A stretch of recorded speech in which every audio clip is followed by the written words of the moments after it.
Olá, meu nome é Matheus Cedi Dornelles, Sou o Pedro Bel Santos. e nós vamos apresentar um trabalho da relação de tamanho de grão versus a dureza em materiais metálicos nanocristalinos para a cadeira de materiais nanoestruturados do programa de pós-graduação em Minas, Metalurgia e Materiais da Universidade Federal do Rio Grande do Sul. Bom, antes de a gente entrar no nosso assunto fundamental aqui da apresentação, a gente tem que dar uma relembrada nos conceitos de aula. Vamos começar aqui pelos materiais, pela introdução aos materiais, às escalas dos nossos materiais. Materiais nanocristalinos são definidos como aqueles com a faixa média e ou inteira de tamanho de grão tipicamente mais fino que 100 nanômetros. Os materiais cristalinos ultrafinos possuem um tamanho de grão de ordem de 100 nanômetros a 1 micron e os materiais microcristalinos que apresentam um tamanho de grão maiores do que 1 micron. Vou agora passar um pouquinho também pelo Hall Patch, que a gente já viu em aula, mas é importante relembrar.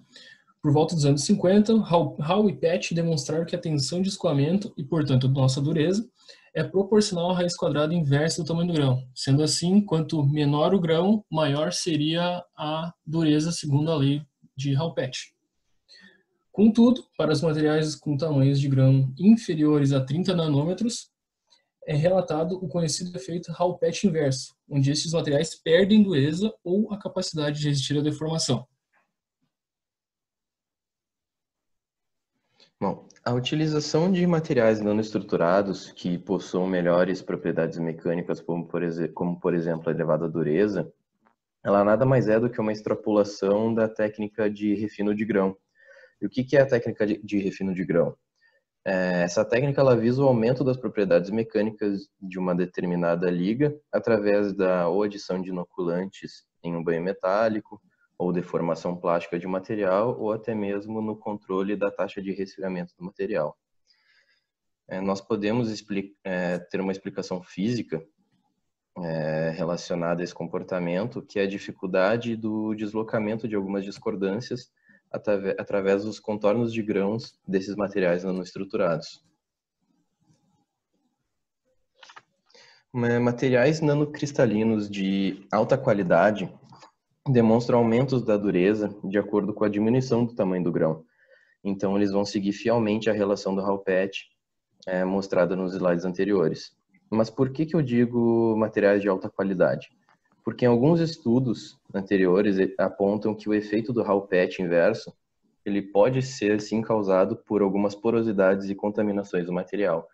Então, consequentemente, quanto maior for a pureza do material, menores chances de ocorrer o Hall-Patch inverso. Representando alguns dados obtidos de uma liga de cobre, o gráfico ao lado ele mostra o aumento da dureza até mesmo para grãos menores de 10 nanômetros. Então ele demonstra que essa liga de cobre ela segue fielmente o Hall-Patch e descarta o acontecimento do Hall-Patch inverso. Também em amostras nanocristalinas de cobre, esse outro gráfico aqui do lado, ele vai demonstrar a diminuição da dureza de acordo com o tempo da carga aplicada. Esse fenômeno ele vai ser melhor explicado um pouco mais adiante, mas basicamente os grãos eles vão sofrer um aumento do tamanho para elevados tempos de teste. Então isso vai ocasionar uma diminuição da dureza superficial do material. Além de obter um material inteiramente nanocristalino, a nanocristalização superficial ela surge como uma alternativa para formar um revestimento nanocristalino que vai também oferecer uma maior dureza superficial para o material. Então, para obter essa camada, pode-se utilizar o método de Ultrasonic Shot Peening, também chamado de USSP, que é um método que é considerado bem rápido e bem efetivo. O princípio do USSP ele se baseia na vibração de alguns projéteis esféricos por ultrassom, juntamente com elevadas frequências. Esses projéteis esféricos eles vão ocasionar impactos repetitivos sobre a superfície da amostra, e esses impactos repetitivos eles vão promover deformações plásticas severas na superfície. Essas deformações plásticas, por sua vez, vão refinar a microestrutura superficial da tua amostra a uma escala nanométrica, alcançando assim o revestimento. Para mensurar a dureza dos revestimentos obtidos, né, alguns testes de nanoindentação eles foram realizados no corte transversal da amostra. E por que no corte transversal da amostra? Foram feitos no corte transversal para recrutar as medidas desde a superfície, onde foram obtidos grãos em escalas de cerca de 8 nanômetros, até a matriz da amostra, para demonstrar essa diferenciação de valores de dureza. Assim como esperado, o perfil das indentações mostra diminuição da dureza conforme os testes se aproximaram do substrato. O módulo de elasticidade ele também vai seguir o mesmo comportamento, que é um comportamento que pode ser explicado pelo maior tamanho de grão do substrato quando comparado à superfície, porque a superfície sim passou pelo tratamento superficial e não a matriz. Tais propriedades do revestimento foram alcançadas devido a tensões residuais e a formação de nanocristais, além também da formação de uma fase martensítica que foi encontrada e comprovada por alguns testes de DRX.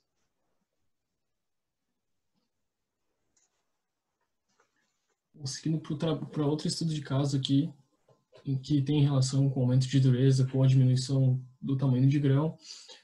Esse trabalho aqui, eles obtiveram um filme fino, 2 filmes finos na verdade, um filme fino de magnésio e outro de magnésio puro e outro de magnésio dopado por boro, 6,6% atômico. Eles usaram um processo de síntese que é o Non-Equilibrium Magnetron Sputtering, foi utilizado para criar uma nanoestrutura única e homogênea com grãos ultrafinos, onde um filme da liga magnésio-boro foi depositado na superfície de um alvo de silício polido, como é visto ali no esquema da figura 6. E depois sendo removido cuidadosamente para análise posterior. Então, um filme ultra fino. As análises de dureza realizadas foram através de um nanoindentador, do nanodurômetro, onde eram realizadas 10 indentações para cada análise. A tabela 1 ali apresenta as propriedades de interesse para os 2 filmes, onde se constata que mesmo com o tamanho de grão menor da liga de magnésio-boro ali, apresenta um tamanho de grão de 5 nanômetros, 15 a menos em relação ao magnésio puro, ao filme fino de magnésio puro. Ela ainda apresentou uma dureza maior do que a do magnésio puro, como ele é apresentado também nas figuras abaixo, onde é possível ver que a carga de indentação foi muito superior na amostra de magnésio-boro em relação de magnésio puro, e a dureza umas 4 vezes maior do que a do magnésio puro em relação à do magnésio-boro. Mas por que isso aconteceu? Segundo os autores, a resposta para o ganho da dureza é a matriz amorfa gerada pelo boro, na qual se formou uma concha amorfa fina, ou shell, como em inglês, que invalidou o deslizamento dos grãos, combatendo o efeito de Hall-Petch inverso. Então ela diminuiu o deslizamento de grãos, aumentou a resistência ao deslizamento de grãos, né? Sendo assim, os grãos são extremamente finos, em conjunto com o boro intersticial, impediram o deslizamento dos grãos, sendo os responsáveis pela elevada dureza. Por outro lado, a matriz amorfa, sem deslocamentos ou contornos de grão, também podem servir como uma fase de reforço. Portanto, as ações sinérgicas do deslizamento reduzido dos contornos de grãos e do efeito de fortalecimento da solução sólida do boro intersticial são responsáveis pela surpreendente alta dureza dessa liga de magnésio nanocristalino. A combinação de ligas monocristalinas e amorfas demonstram bons resultados e se colocam como uma boa alternativa para contornar as limitações que essas duas estruturas têm quando são utilizadas sozinhas. Para combinar essas duas estruturas, pode-se utilizar técnicas como eletrodeposição, técnica de sputtering magnético, técnica de nanocristalização por recozimento em ligas amorfas e dopagem dos contornos de grão para a amorfização dos mesmos. Algumas técnicas de PDV, de filmes finos, deposição de filmes finos, também pode ser utilizada para obter estrutura nanocristalina amorfa, porque essa técnica ela tem altas taxas de resfriamento. A principal vantagem da amorfização de ligas nanocristalinas é a estabilização e diminuição da mobilidade dos contornos de grão. Então, provavelmente com essa estabilização, o problema que nós vimos anteriormente com as indentações não teria ocorrido. Elevadas durezas e módulos de elasticidade são marcas registradas das estruturas nanocristalinas amorfas. Esses valores eles tendem a aumentar ainda mais com o aumento da fração de volume de nanocristais. A dopagem dos contornos de grãos é eficiente na prevenção do efeito Hall-Petch inverso, já que os elementos que são utilizados para a dopagem do material, eles vão migrar para os contornos de grão, vão formar estruturas intergranulares nanométricas e amorfas e vão aumentar, assim, a estabilidade dessas regiões.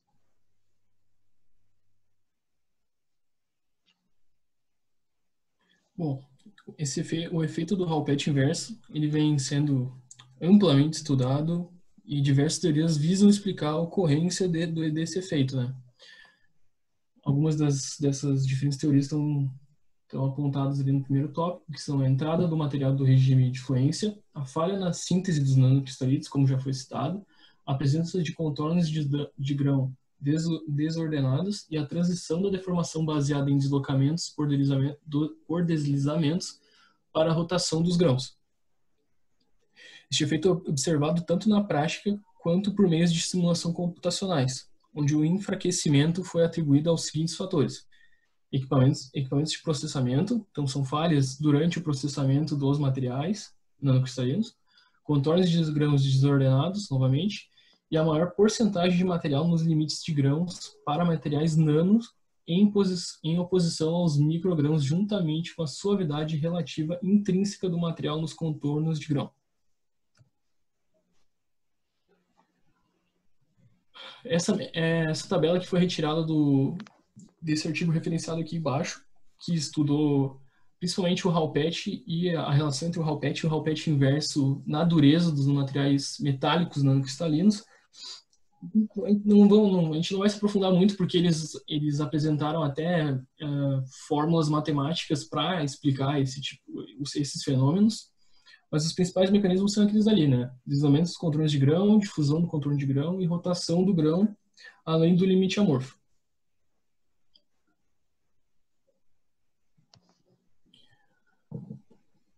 A validação do efeito do Hall-Petch inverso.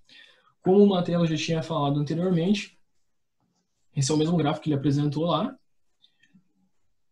Devido à dificuldade em obter amostras nanocristalinas sem defeitos a granel para testes, há uma escassez das medições confiáveis para esse tipo de material. E alguns autores levantam a hipótese de que, durante o processo de indentação de medição de nanodureza, pode ocorrer um engrossamento ali dos grãos, pode haver um crescimento dos grãos devido ao estresse causado pelo indentador. Isso aí induz erros na estimativa experimental da dureza desses materiais nanocristalinos.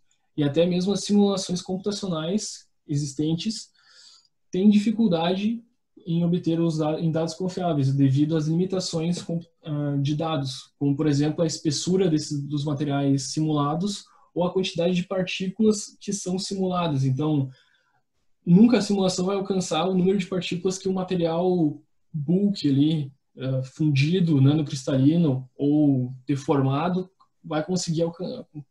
vai ter na realidade. Então, também esses dados não são muito confiáveis, segundo os autores desses reviews que nós utilizamos como referência. Mesmo com alguns autores afirmando que a relação de Hall-Petch inverso pode não ocorrer devido aos erros de medição citados no slide anterior, neste trabalho, os autores relatam o efeito de Hall-Petch inverso e apresentam uma forma de evitá-lo, através do recozimento posterior de suas amostras. Pela figura 8, é possível verificar que as amostras não recozidas, em azul, apresentam queda na dureza quando os grãos apresentam tamanho menor de 10 tamanho menor do que 10 nanômetros. Já as amostras recozidas, linha vermelha, apresentam um comportamento que segue a lei de Hall-Petch. Mesmo tendo um pequeno ganho de tamanho de grão, elas apresentam uma dureza maior do que as amostras não recozidas. Se esse resultado foi alcançado unicamente devido ao relaxamento estrutural dos limites dos grãos, isso pode implicar que o efeito de Hall-Petch inverso é simplesmente o resultado de defeitos de processamento. Contudo, se a segregação de impurezas após o recozimento foi o mecanismo principal para o comportamento de endurecimento, isso implica que a relação de Hall-Petch inverso continua sendo válida para materiais nanocristalinos de apenas uma fase, que não apresentam impurezas intersticiais. Muito obrigado a todos e até mais.